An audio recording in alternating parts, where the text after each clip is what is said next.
How to contact customer support in Bitmart. First of all, what you need to do is open the Bitmart app on your device and you can see this type of interface. It's quite easy to contact the customer support. You can see the option of headphone on the top right hand side. Just go ahead and tap on this headphone option and you will be taken to the help center.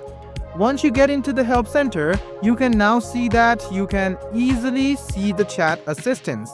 This is the customer support. You can easily tap on any one of these and the Bitbot will assist you. So it's quite easy. Let me show this process to you once again. Open the Bitmart app and tap on this headphone icon. Once you tap on it, you will be headed to the customer support directly. You can also tap on this option and you can go to the help center.